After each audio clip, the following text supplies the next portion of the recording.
안녕하십니까? 저는 곧 칠순을 앞두고 있습니다. 저는 5살짜리 손자가 하나 있는 아주 평범한 할아버지죠. 오늘따라 돌아가신 저희 할머니가 너무 그리운 나머지 늦은 밤 이렇게나마 글을 써내려가 봅니다. 저는 가족이 딸랑 할머니 하나 있었어요. 제 할머니는 참 곱고 이쁘게 늙으셨어요. 고생을 많이 했는데도 불구하고 말입니다. 저희 아버지 되는 인간은 집을 나가버렸습니다. 제가 국민학교에 다니고 있던 시절 아직도 생생하게 기억이 나요. 매일 술에 취해 들어오시고 어머니에게 손찌검을 하곤 했거든요. 어쩔 땐 처음 보는 여자와 함께 집으로 들어와 돈 달라고 행패를 부리기도 했습니다. 제가 기억하는 어머니의 모습은 늘상 눈물을 흘리는 모습뿐이었죠. 어머니는 아버지를 향한 화가 주체되지 않는 날이면 저에게도 심심치 않게 폭력을 휘두르곤 했어요. 제가 아버지를 쏙 빼닮았었거든요. 매일 저 때문에 이렇게 살고 있는 거라고 소리치며 손을 휘둘렀고 우셨어요. 어린 저는 그게 참 상처가 됐습니다. 내가 정말 왜 태어났는지 스스로가 너무 싫어졌어요. 그러다 결국 아버진 누군지도 모르는 여자와 눈이 맞아 집을 나가버렸습니다. 이게 요즘 시대야 당연히 안 될 법한 일이지만 그 당시에는 비일비재했었던 일이었어요. 그렇게 버려진 어머니는 저를 책임질 생각보다는 어머니 스스로 자유롭기를 원하셨습니다. 어머니는 커다란 시장 앞에 저를 두고 잠시 기다리라고 하신 뒤 사라졌어요. 그게 마지막 모습입니다. 그날 절 찾으러 뛰어오셨던 분은 저희 할머니였죠. 저는 그렇게 할머니의 손에서 자라게 되었습니다. 후에 들어보니 어머니가 시장에 저를 버리고 할머니께 자기도 떠날 거라고 아이 없이 자유롭게 살 거라고 말을 하셔서 헐레벌떡 저를 찾아오셨던 거였죠. 당시 할머니는 부업을 이용해서 겨우 혼자서 살고 계셨는데 갑자기 생긴 저로 인해 새로운 일자리를 구하셔야만 했어요. 그러다 구한 일이 부잣집 집에서 허드렛 일을 해주는 일이었습니다. 그쪽 집에서 아무래도 조금 나이가 있으셔서 연륜 있으신 분을 구한다고 했었기에 저희 할머니는 일을 하게 되었어요. 그리고 당시에는 여자들이 할 수 있는 일들이 많이 없었기도 했습니다. 그렇게 제가 국민학교에 다녔던 시기 내내 할머니는 허드렛 일을 해야 했어요. 저를 위해서요. 그런데 하필 그 부잣집에 하나 있는 아들내미가 바로 저희 학급의 반장이었습니다. 그놈은 진짜 다시 생각해도 이가 아득 갈릴 정도로 천하의 못된 놈이었죠. 하루는 학교에 갔더니 저보고 하녀 아들이라고 아이들이 놀리면서 지들끼리 낄낄거리더군요. 상황을 들어보니 학급의 우두머리라는 놈이 저희 집이 얼마나 찢어지게 가난한지, 그래서 내가 왜 어머니 아버지 없이 할머니랑 단 둘이서 살아가고 있는지, 그리고 우리 할머니는 자기네 집 허드렛 일을 하는 사람이니 나도 하녀의 아들이라 청소를 기가 막히게 잘할 것이라며 저를 조롱하고 있었습니다. 화가 났지만 꾹 참았죠. 제게 무슨 힘이 있겠나요? 그런데 시간이 지나가면 갈수록 괴롭힘은 점점 도가 지나치더라고요. 제게 걸레를 던져주며 할머니처럼 빨아오라고 시키거나 반청소를 저 혼자에게 시키거나 그랬죠. 화가 났지만 싸울 수 없었어요. 그 당시에는 교권이 정말 무시 못할 수준이라 선생님의 말이 곧 법이었거든요. 촌지를 받아먹었던 건지 아님 원래 그렇게 빌비 기는 사람인진 모르겠지만 우리를 담당했던 당시의 담임 선생님은 제가 항의를 해도 들은 척도 하지 않았고 제가 참다 반장에게 대들어서 싸우게 되면 저만 엎드려 뻗쳐서 맞아야 했습니다. 날이 갈수록 전 억울해져만 갔고 결국 그 모든 감정의 화풀이 대상은 제 할머니가 되어야만 했어요. 참 못된 말을 많이 뱉었었습니다. 저는 할머니에게 내가 그놈한테 무슨 소리까지 들었는지 알아? 자기 엄마가 할머니를 부려먹고 돈 주니까 그 돈 주는 거에 자기가 나를 부려먹는 것도 포함되어 있대. 그러니까 이제 나보고 학교에서 자기 시중을 들랬단 말이야. 라며 소리쳤습니다. 할머니는 그저 제게 미안하다. 할미가 미안하다. 라고 눈물을 흘리시기만 하셨어요. 저는 그런 답답한 모습들을 볼 때마다 보란듯이 집에서 난동을 피웠습니다. 그렇게 못돼 먹을 순 없을 거예요. 그러던 어느 날 제게 일어난 비극은 거기서 그치지 않았습니다. 제게 남겨진 하나밖에 없는 할머니가 갑작스럽게 쓰러지시게 된 거였죠. 다행히도 주위 사람들에 의해 병원을 가시게 되었는데 할머니는 중풍에 걸리시게 되셨어요. 왼쪽에 뇌가 다쳐서 오른쪽 반신이 마비가 되셨고 얼굴의 반쪽과 혀가 굳으셨죠. 아침에 일을 하러 나가신 할머니는 장애인이 되셨습니다. 할머니는 무슨 말인지 전혀 알아들을 수 없는 발음으로 제게 중얼거리셨어요. 그 당시에 제가 왜 그리 철이 없었는지 아직도 후회가 되네요. 그냥 괜찮다고 위로해주지 못한 게 이렇게 사무치게 될 줄 몰랐습니다. 할머니는 장애가 생긴 이후에도 일을 해야 했어요. 그때는 국민학교까지만 의무교육이라 졸업하면 바로 일을 하러 가고 싶었는데 할머니는 제게 계속 학교를 다녀서 교육을 받길 원하셨거든요.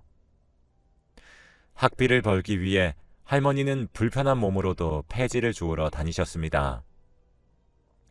몸의 반쪽이 말을 듣지도 않는데 폐지까지 주우신 할머니가 지금 생각해보면 얼마나 대단한지 몰라요. 그러나 중학교에 들어가서 학급 반장이었던 놈을 또 만나게 되었던 저는 학교에 소문이 퍼져버렸습니다. 돈도 없고 부모도 없고 하나 남아있는 가족은 장애인이란 소문이 말이죠. 그날 처음으로 하늘을 원망했습니다. 저렇게 인성이 파탄난 놈은 집이 빵빵하니 잘 살아서 저렇게 나를 괴롭혀도 선생들이 오냐 하고 나는 부모 잘못 만나 가난하게 태어나서 괴롭힘을 당해도 내 잘못으로 몰아가게 만든 세상이 너무 원망스러웠거든요. 매일 학교에 가는 일이 지옥 같았습니다. 제가 지나가면 장애가 없는 것 아니냐며 모세의 기적처럼 아이들이 갈라지고 제 물건들은 장애 묻을까 겁이 나서 건들지도 않더라고요. 결국 제 주위에 다가오는 아이들은 단 한 명도 없었죠. 저는 결국 그 모든 화들을 하나 있는 제 할머니에게 쏟아부었답니다. 할머니는 저 하나 교육 한번 시켜보겠다고 뼈가 빠지도록 폐지를 주어 돈을 벌어오는데 하라는 공부는 못할 망정 집에 들어가면 패악만 부렸어요. 할머니를 매번 원망했습니다. 이렇게 살 바엔 차라리 죽어버리고 싶다고 자주 소리쳤었죠. 저는 나 이렇게 살게 해줄 거면 그때 시장에서 왜 주었어? 내가 맨날 학교에 가면 무슨 소리 듣고 사는지 할머니가 알아? 아냐고! 몸도 제대로 움직이지도 못하는 주제에 라고 소리치며 뛰쳐나가곤 했습니다. 할머니의 눈빛은 지금 생각하니 상처받은 눈빛이었던 것 같아요. 하긴 당연한 소리겠네요. 하나뿐인 손자에게 모든 것을 희생해서 들은 소리가 고작 그딴 것들 뿐이었으니까요. 어쩔 땐 자고 있으면 밤에 할머니가 가슴을 치는 소리에 잠이 깨곤 했어요. 차마 제가 자다 깨서 일어날까 겁이 나서 울음소리 하나 내지 못한 채로 가슴만 퍽퍽 치셨거든요. 전 따끔따끔거리며 찔러오는 양심의 소리를 무시했습니다. 할머니가 속이 상하든 말든 불행한 제 상황에 심취했고 제 알바가 아니라고 생각했어요. 제 반항이 하늘을 찌르던 어느 날, 그날따라 학교에서 받은 괴롭힘의 수위도 너무 심했던 날이었어요. 정말 딱 살고 싶지 않은 날, 그런 날이었죠. 또 그날따라 집으로 돌아갔더니 할머니가 쫓아다니면서 나름대로의 잔소리를 하는데 알아듣지도 못하는 소리를 하니 화가 나더라고요. 이상하게 그날따라 말이죠. 저는 그날 결국 해서는 안 되는 말을 해버리고 말았습니다. 진짜 장애인이면 조용히 입 닫어. 어차피 할머니가 말을 한다고 내가 알아들을 수 있을 줄 알아? 맨날 어버버 거리거나 하면서 하며 혀를 차고 할머니가 말을 못하는 행동을 똑같이 흉내내며 조롱했죠. 할머니는 잠시 할 말을 잊은 듯 저를 멍하니 쳐다만 보았습니다. 전 뭘 봐? 라고 소리치고 방으로 들어갔어요. 할머니는 저를 쫓아 들어와 종이에 제 연필을 이용해 글을 썼습니다. 어떻게 나한테 그런 말을 할 수가 있니? 라는 한마디였죠. 원래 오른손잡이셨던 할머니는 왼손으로 연필을 잡는 것이 익숙하지 않으셨어요. 커다랗고 삐뚤빼뚤한 글씨로 적은 종이 한 조각을 읽고 저는 쫙쫙 찢어버렸습니다. 나는 할머니가 죽어버렸으면 좋겠어. 할머니랑 같이 살고 하나도 행복하지 않아. 내가 할머니 때문에 오만 소리 다 듣고 이럴 거면 나 왜 키워? 다시 갖다 버려.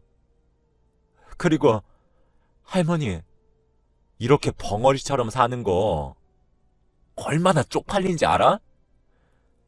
어쩔 때는 너무 창피해서 내가 죽어버리고 싶다고.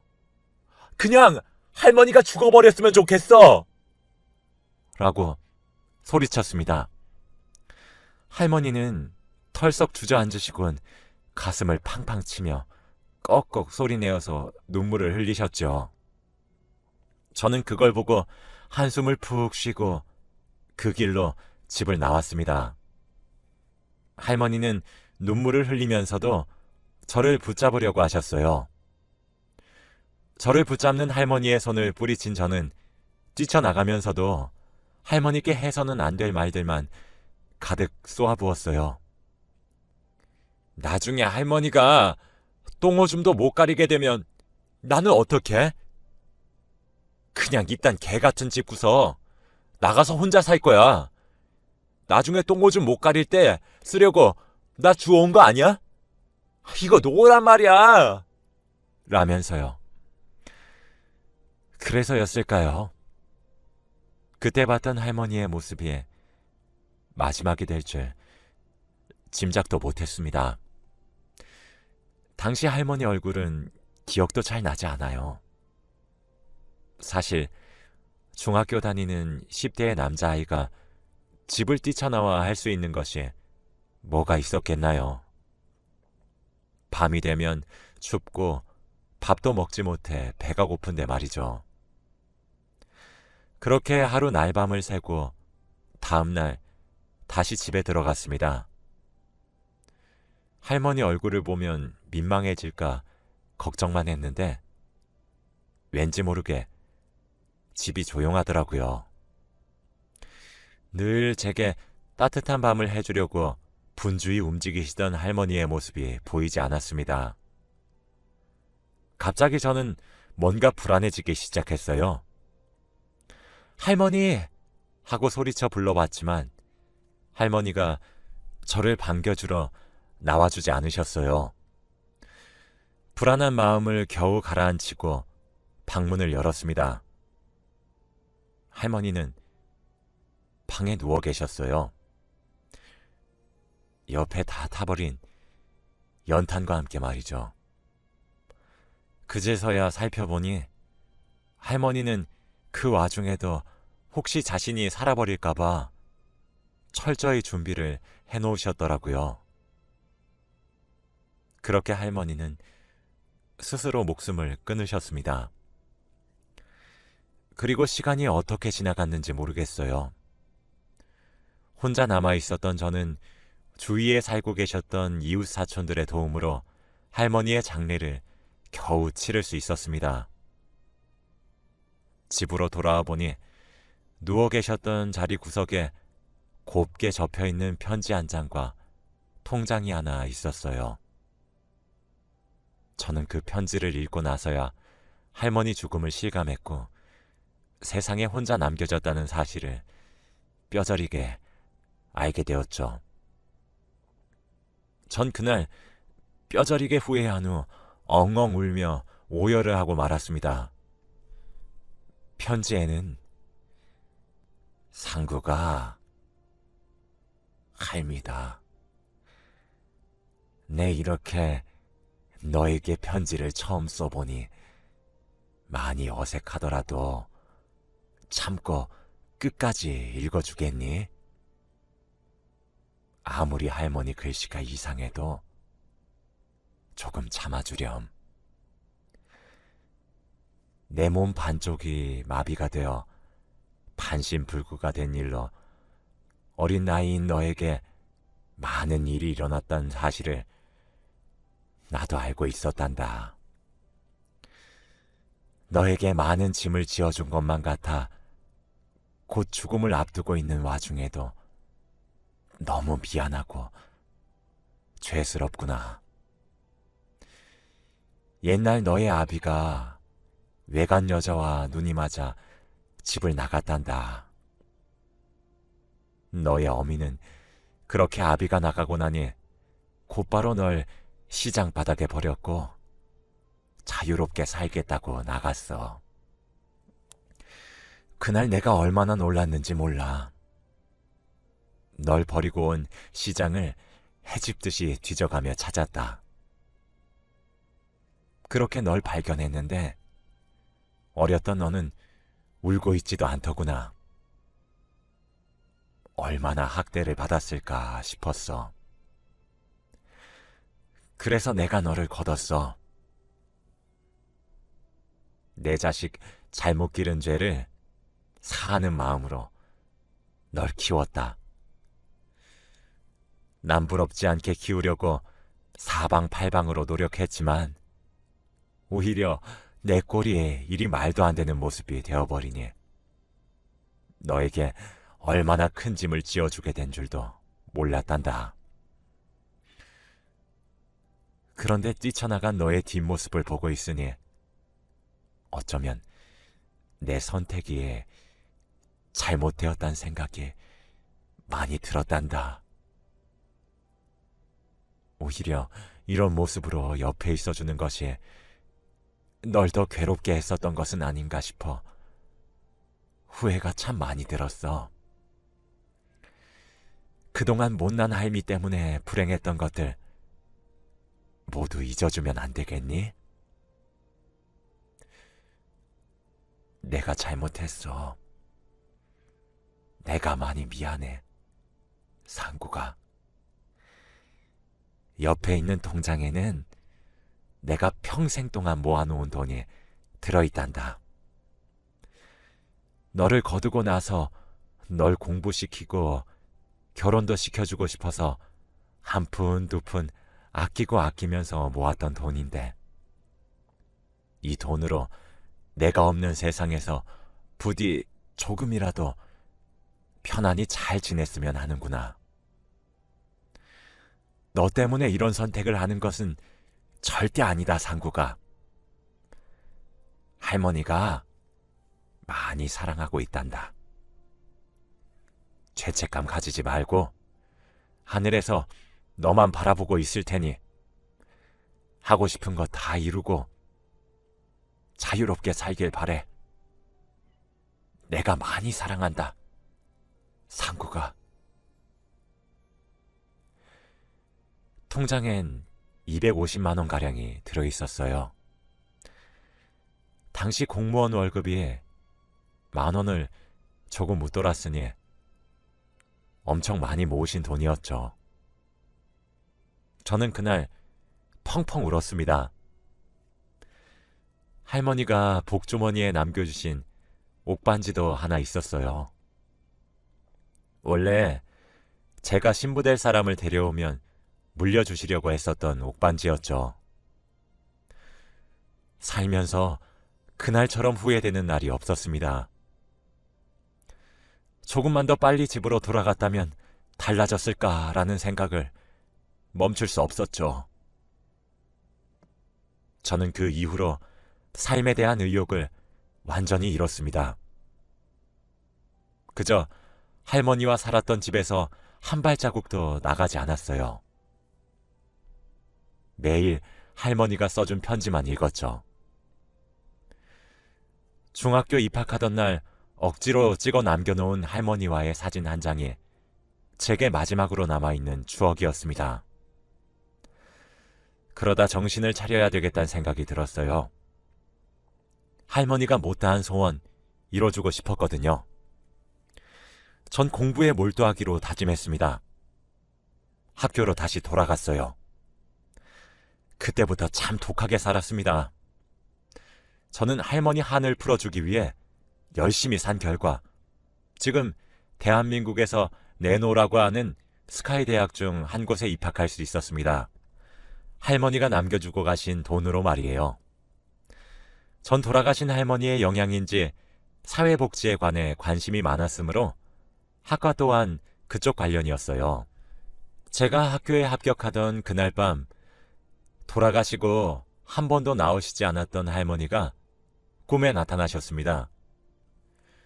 제가 어렸었던 시절에 봤었던 모습 그대로 말도 잘하시고 젊으신 모습으로 제게 상구가 잘했다, 잘했어, 너무 기특하구나 하며 저를 부둥켜 안고 칭찬해 주셨답니다. 한을 풀어드린 느낌이라 그날도 얼마나 울었는지 몰라요. 그렇게 인생을 살아가다 지금의 와이프를 만나서 결혼을 했습니다. 와이프에게 할머니의 옥반지를 전해주며 살아온 이야기를 했더니 저를 꼭 안아주더군요. 와이프는 할머니가 계신 산소로 가서 어머님, 제가 바로 어머님 며느리입니다. 상국씨 얼마나 듬직하고 열심히 살았는지 제가 옆에서 지켜봐서 잘 알고 있어요. 앞으론 저만 믿으세요. 위에서 저희 잘 지켜봐 주세요. 어머님, 종종 찾아뵈러 오겠습니다. 라고 인사를 드렸습니다. 그때 정말 갑자기 바람이 휙 하고 불더라고요. 마치 알겠다는 듯 대답을 하는 것처럼 말이죠. 그날도 오열을 했어요. 그렇게 저와 와이프는 결혼을 했고 눈에 넣어도 아프지 않을 딸도 하나 가지게 되었습니다. 아무래도 저의 가정 환경이 불우해서 그런지 전 가정에 신경을 많이 쓰게 되더라고요. 다행스럽게도 딸은 저보다 와이프를 닮았던 것인지 아주 착하고 예쁘게 잘 자라주었죠. 딸을 키우면서도 할머니가 참 많이 보고 싶었고 정말 후회가 되더라고요. 남몰래 눈물 지었던 날도 많았죠. 그렇게 소중히 여겼던 딸이 몇 년 전 결혼을 해서 제게 손자를 안겨주었답니다. 종종 제가 손주를 봐주는데 그럴 때마다 할머니가 참 많이 생각나네요. 이젠 사진도 발해서 잘 알아볼 수도 없는데 말입니다. 엊그제가 저희 할머니의 기일이었어요. 아내와 아이들과 함께 할머니를 뵙고 내려오는 길에 떡집이 하나 생겼더라고요. 그날따라 할머니 생각이 많이 나서 그런지 할머니가 생전에 좋아하셨던 가래떡을 너무 산소에 가져다 주고 싶더군요. 떡을 사서 다시 산소로 돌아가 무덤 근처에 가래떡을 조금 뜯어 드리고 왔습니다. 그날 밤 할머니가 꿈에 나오셨어요. 그러고는 제게 상구가 죄책감 가지지 말 거라. 하늘에서 내가 얼마나 너를 흐뭇하게 너희를 지켜보고 있는지 아니? 아무쪼록 사랑한다. 라고 말씀하셨습니다. 저도 사랑한다고 울고 소리쳤죠. 그러면서 잠에서 깼습니다. 저도 나이가 있는지라 얼마 지나지 않아 신의 품으로 돌아가게 되겠죠. 그때 할머니를 뵙게 되면 정말 죄송했다고, 사실은 정말로 사랑했었다고 직접 말로 전해드리고 싶어요. 며칠 전 기일이라서 그런 건지 오늘따라 손주의 재롱을 보고 있어서 그런 건진 모르겠지만 오늘따라 할머니가 너무나도 보고 싶고 그리운 밤입니다. 싱숭생숭한 마음에 밤에 잠이 오질 않아 이렇게 글을 쓰게 되었어요. 제 글을 읽어주셔서